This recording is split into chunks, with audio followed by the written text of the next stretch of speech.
tardes, soy Lucrecia Boslaiman, docente de la Facultad de Derecho de la Universidad Nacional de Córdoba, y tengo el placer de compartir con todos ustedes este tercer encuentro internacional de educación. Para ser sintética, ningún tiempo como este mejor para que nos interpele a todos a repensarnos en todo lo que significa la educación, la función que cumple la educación en la sociedad, las instituciones educativas en general y en particular los procesos de enseñanza-aprendizaje mediados hoy por esta pandemia y esta problemática inesperada, más que nunca por las herramientas digitales y por lo que conocemos como educación a distancia o virtualidad. Si bien esto existió siempre, en estos tiempos de pandemia, aún hoy más se ponen en evidencia el planteamiento de redefinir, resignificar en qué consiste el uso de estas herramientas, cómo podemos apropiarnos de la virtualidad en beneficio del proceso de enseñanza-aprendizaje, y en particular el tema que yo abordo es acercar algunas reflexiones, y más que respuestas son preguntas, desafíos respecto de la evaluación de los aprendizajes en estos tiempos de pandemia.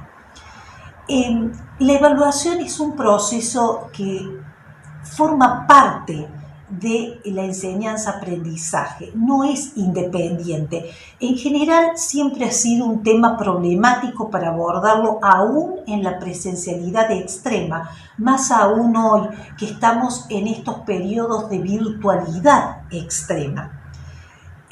Por empezar, me gustaría decir que no es en sí ni la presencialidad ni la virtualidad lo que va a definir o cambiar el proceso de evaluación de los aprendizajes, sino la toma de posición que tenemos todos los docentes respecto al proceso de enseñanza-aprendizaje, que incluye a la evaluación como ese acto final que no consiste solo en una medición, no consiste solo en una calificación, sino que forma parte de un proceso que empieza en el primer acto de enseñanza.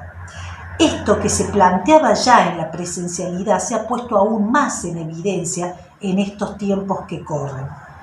Es decir, el objetivo específico nuestro desde el punto de vista didáctico es tratar de preguntarnos, de reflexionar cómo debe ser la evaluación, cómo debería ser la evaluación en estos tiempos de virtualidad, qué uso de las herramientas hacemos para poder sostener una evaluación que no termine siendo solo la cuantificación o la medición de ciertos parámetros, ya que esto queda insuficiente, ya lo era antes, aún hoy más. Ese sería más o menos nuestro objetivo. Y en el desarrollo marqué algunos puntos que me parecen claves. En el proceso de enseñanza-aprendizaje, la evaluación, como ese proceso importantísimo del cual forma parte, hay ciertos ítems que no se pueden obviar. Por ejemplo, es un recorrido. La evaluación es un recorrido. Es un recorrido que, como dije anteriormente en la introducción, comienza con el primer acto de enseñanza y con el primer acto de aprender. Hay un recorrido que se va transitando, y ese recorrido nos exige repensar y resignificar cuáles van a ser las posiciones que docentes y alumnos vamos a adoptar frente a la virtualidad y frente a estos tiempos de pandemia, para poder hacer un seguimiento, un monitoreo de los alumnos. Pero en ese recorrido hay personas, hay actores esenciales. Ellos son los docentes y los alumnos. Y la pregunta es, ¿quién narra ese recorrido? Estamos acostumbrados a que los docentes seamos los protagonistas centrales de la narración. Sin embargo, estos tiempos que estamos atravesando inesperados hacen que nos repreguntemos si no estaría bueno que sea el propio alumno quien revierta, busque ese material, esas producciones de aprendizaje para poder él mismo evaluarse y evaluar nosotros sus propios aprendizajes. Es decir, lo que planteo es un acompañamiento de docentes y alumnos en esa narración, donde el docente se corra un poco de la centralidad que siempre tuvimos en cuanto a implementar los instrumentos evaluativos, calificarlos, etc. Entonces, en este caso, ¿quién narra? La respuesta sería el alumno y el docente. El tercer punto que me parece importante abordar, pero todos son desafíos, no son respuestas cerradas, es el tema de la retroalimentación, que está absolutamente ligado a los dos puntos anteriores. ¿Por qué hablo de retroalimentación? Justamente por este mismo tema. Como siempre usamos instrumentos que son cuantificables o son medibles, está bueno que en este proceso de pandemia que estamos atravesando de modo mundial, nos preguntemos si esos instrumentos de evaluación podrían ser retroalimentados entre docentes y alumnos, en donde cobre significancia cuáles son los verdaderos aprendizajes que el alumno incorpora, no solamente aquellos que el docente decide como válidos o importantes o medibles. Es decir, en la evaluación es también un conocimiento en construcción, es un proceso en construcción, pero no solitario del docente, sino con el alumno.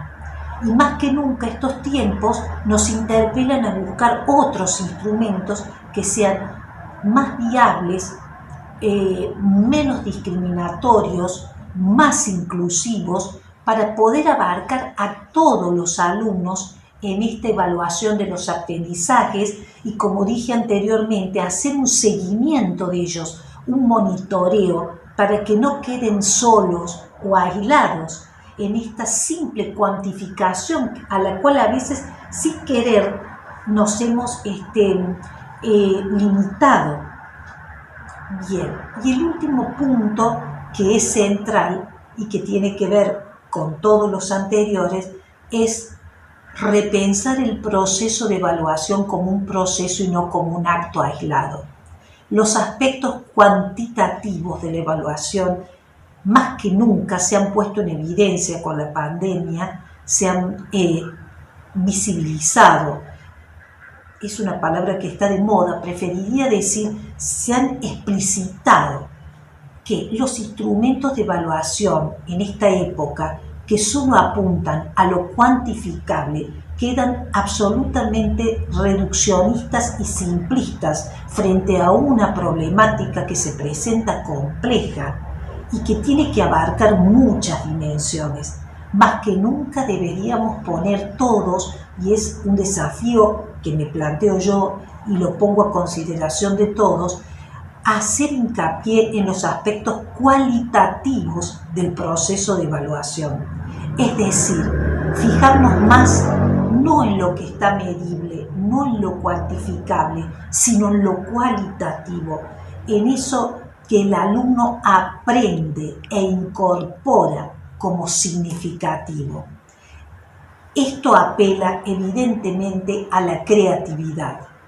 Acá me gustaría citar a Inés Dussel cuando dice que muchas veces los ambientes pedagógicos no crean ciertos espacios favorables para producir la creatividad, pero creo que nosotros, docentes, alumnos y familia, estamos todos llamados en este momento crítico, inesperado, a buscar esos espacios de creatividad y sobre todo y específicamente en el tema que abordé en este trabajo, que es la evaluación. ¿Qué instrumentos? ¿Qué evaluamos? ¿Cómo evaluamos? ¿Para qué evaluamos? Son preguntas que debemos hacernos más que nunca y ser creativos en esos instrumentos que buscamos y que debemos buscar apelando siempre a ver la evaluación como un proceso integral y sobre todo haciendo hincapié en lo cualitativo. Muchas gracias y un gusto compartir con ustedes este encuentro.